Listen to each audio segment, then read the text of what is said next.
কারা কারা healthy and tasty recipe খেতে ভালোবাসো বলো তো? ঠিক আমার মতো। তো চলো, তোমরা যদি ডায়েটে থেকে থাকো আর ওটস খেতে তোমাদের একদমই ভালো লাগে না, তো ওটসের এই রেসিপি অবশ্যই বাড়িতে ট্রাই করতে পারো। তো প্রথমেই ওটস নিয়ে নিয়েছি, যে কোনো কোম্পানি যে কোনো জায়গা থেকে নিতে পারো।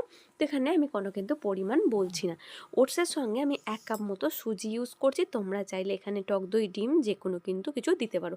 যেহেতু আমার নিরামিষ ছিল, তাই আমি এখানে কিন্তু একেবারেই নিরামিষভাবেই সবটা রেডি করছি।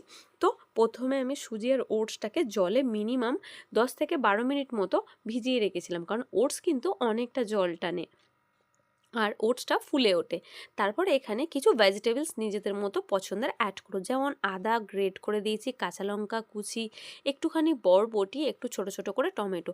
তবে আমার এখানে টমেটো কাটাটা একটু বড় হয়ে গেছে। তোমরা যে কোনো কিছু যখনই করবে, এটার মধ্যে সব কিছু কিন্তু একদম ঘুনকুচি করে কাটার চেষ্টা করবে। তারপর সব কিছুকে মাখিয়ে নেওয়ার পর কিছু গুঁড়ো মশলা অ্যাড করবো, যেমন একটু হলুদ গুঁড়ো, লঙ্কার গুঁড়ো, একটু চাট মশলা আর একটু ভাজা জিরের গুঁড়ো। সঙ্গে দিয়েছি সানরাইসের চাট মশলা। চাট মশলা খেতে যদি তোমরা অপছন্দ করো, এখানে কিন্তু গরম মশলাও ব্যবহার করতে অবশ্যই পারো। তারপর দিয়ে দাও স্বাদ মতো লবণ।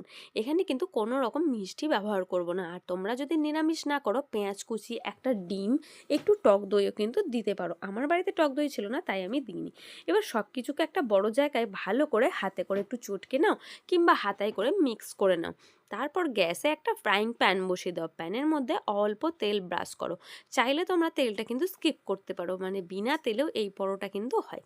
ইনস্ট্যান্ট বাচ্চাদের জন্য বলো কিংবা বড়দের জন্য, খুব সহজেই কিন্তু এই পরোটা ঝটপট তোমরা বাড়িতে বানিয়ে নিয়ে সবার জন্য গরম গরম দিতে পারো। এটা হেলদি অ্যান্ড টেস্টি, খুব সহজেও বানিয়ে নেওয়া যায়, একদম ঝামেলা ছাড়া। কিংবা এর বদলে পরোটার থেকে তোমরা চাইলে প্যানকেকও কিন্তু করতে পারো, মানে ছোট ছোট বাচ্চাদের জন্য টিফিনে দেওয়ার। তাদের খেতেও মজা লাগবে, দেখতেও সুন্দর লাগবে।